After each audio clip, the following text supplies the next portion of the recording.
الحمد لله وحده والصلاة والسلام على من لا نبي بعد أما بعد فأعوذ بالله من الشيطان الرجيم والذين يكنزون الذهب والفضة ولا ينفقونها في سبيل الله فبشرهم بعذاب أليم.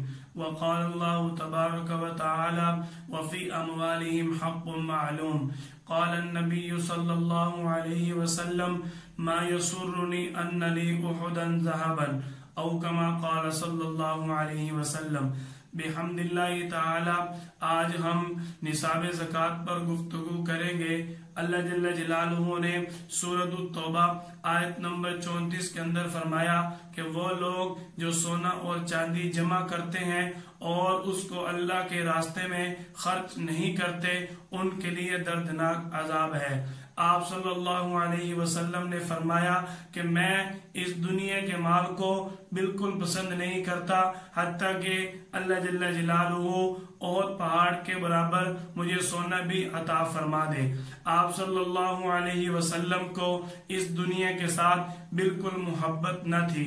دوسری حدیث مبارکہ کے اندر آپ صلی اللہ علیہ وسلم نے حدیث قدسی بیان فرمایا اللہ جل جلالہ فرماتے ہیں اے ابن آدم یہ تیرے لیے بہتر ہے کہ تو اللہ کے راستے میں اپنا مال خرچ کرے جو تجھے اللہ نے دیا ہے. آپ صلی اللہ علیہ وسلم نے فرمایا کہ اگر تو اللہ کے راستے میں نہیں خرچ کرتا تو یہ تیرے لیے بہت برا ہے. آپ صلی اللہ علیہ وسلم نے یہی ادب حضرت ابو ہریرہ رضی اللہ تعالیٰ عنہ کو سکھایا. فرمایا اے ابو ہریرہ کہ یہ تیرے لیے بہتر ہے کہ تو صبح سویرے اٹھے اور لکڑیاں جمع کرے اور ان کو بیچ کر اللہ کے راستے میں صدقہ کرے. اس بات سے یہ تمہارے لیے بہتر ہے کہ تو کسی سے سوال کرے. سوال کرنے سے تیرے لیے یہ زیادہ فائدہ مند ہے کہ تو محنت کر کے اللہ کے راستے میں صدقہ کرے. نصاب زکوٰۃ میں پہلی چیز 7.5 تولہ سونا جو آج کے حساب سے تقریباً 88 گرام وزن بنتا ہے. اس میں سے سالانہ 2.5% مقدار اللہ کے راستے میں زکوٰۃ کی مد میں ادا کرنا یہ واجب ہے. سونے کے بارے میں ایک بہت عام مسئلہ ہے کہ اگر سونا مقدار سے کم ہو 7.5 تولہ سے کم ہو اور اس کے ساتھ کوئی اور مالیت بھی ہو تو پھر کل مالیت کا 52.5 تولہ چاندی کے حساب سے حساب لگا کر مالیت کا سالانہ اللہ کے راستے میں 2.5% نکالنا واجب ہے. دوسری چیز 52.5 تولہ چاندی جو آج کے حساب سے تقریباً 613 گرام بنتا ہے اس کی اللہ کے راستے میں 2.5% سالانہ زکوٰۃ نکالنا واجب ہے. سونا اور چاندی کے بارے میں ایک مسئلہ ہے کہ سونا اور چاندی اگر چاندی بھی 52.5 تولہ سے کم مقدار میں ہو سونا بھی 7.5 تولہ سے کم مقدار میں ہو اور ان دونوں کو ملا کر 52.5 تولہ چاندی کی قیمت 52.5 تولہ چاندی کی مالیت بنتی ہو تو اس میں سے سالانہ 2.5% زکوٰۃ ادا کرنا واجب ہے. تیسری چیز مال تجارت کی جو قیمت اور مالیت کا حساب لگایا جائے گا وہ 52.5 تولہ چاندی کی قیمت کے حساب سے حساب بنایا جائے گا. اگر 52.5 تولہ چاندی کی مالیت کا ہمارے پاس مال تجارت موجود ہے تو اس میں سے سالانہ 2.5% مال نکالنا ضروری ہے.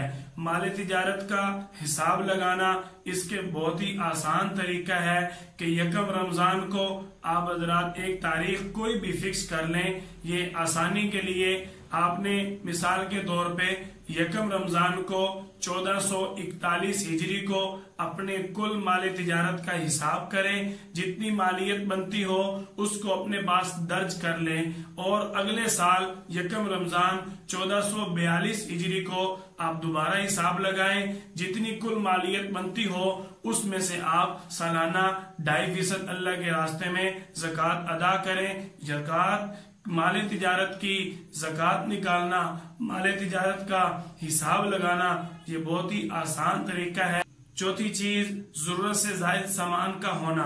ضرورت سے زائد جو سامان ہے اس کی مالیت کا حساب 52.5 تولہ چاندی کے حساب سے لگایا جائے گا. اگر ضرورت سے زائد سامان 52.5 تولہ چاندی کی قیمت کو پہنچتا ہے، اس پر سال گزر جاتا ہے، تو اس میں سے آپ نے سالانہ 2.5% زکوٰۃ ادا کرنی ہے۔ یہ آپ پر زکوٰۃ ادا کرنا واجب ہوگا۔ 5ویں چیز، زمین کی پیداوار پر عشر نکالنا۔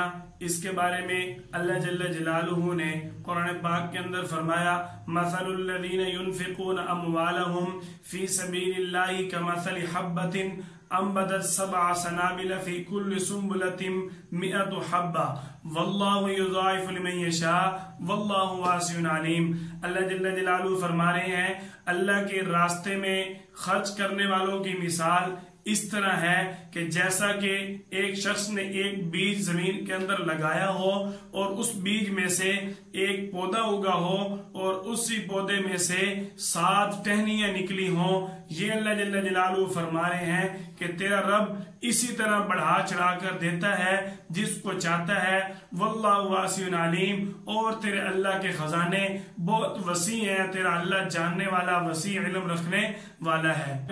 اگر کھیت قدرتی پانی کے ساتھ، قدرتی آبیاری کے ساتھ آپ کا کھیت پھل دیتا ہے تو اس میں سے آپ نے سالانہ 10واں حصہ عشر جو ہے وہ نکالنا ہے۔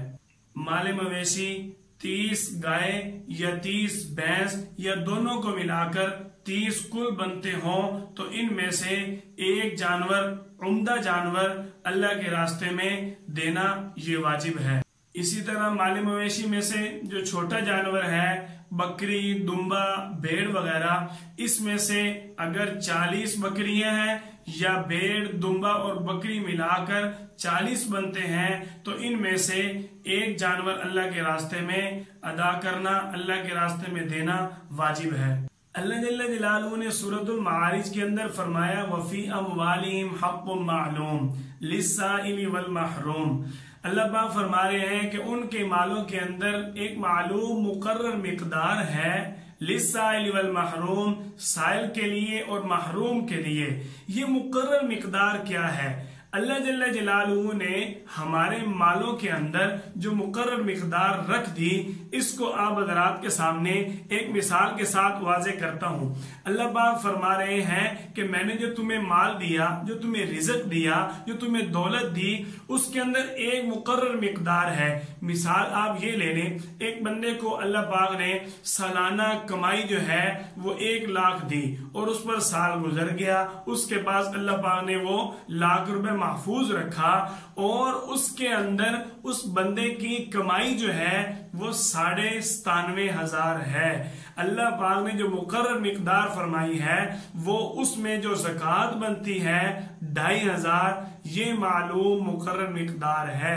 یہ میں نے آپ حضرات کو ایک مثال دی ہے کہ آپ کو یہ وفی اموالہم حق معلوم کے اندر جو مقرر مقدار میرے اللہ نے بتائی ہے یہ ہمیں سمجھ آ جائے۔ اگر اللہ جل جلالہ ہمیں دیتے ہی 97,500 روپے تو ہم کیا کر سکتے تھے؟ یہی تو اللہ پاک فرما رہے ہیں تمہارے مالوں کے اندر جو میں نے معلوم مقدار رکھی ہے نا، وہ للسائل والمحروم، وہ محروم کے لیے ہے، سائل کے لیے ہے، مصارف زکوٰۃ والوں کے لیے ہے، غرباء کے لیے ہے، مستحق لوگوں کے لیے ہے۔ اس لیے تم اپنے مالوں میں سے مقرر مقدار سائل اور محروم کو ادا کرو۔ اللہ جل جلالہ تمہیں اس کا صلہ اور دے گا، کیوں؟ تیرے اللہ نے ہی یہ مقرر مقدار تیرے مال کے اندر رکھی ہے۔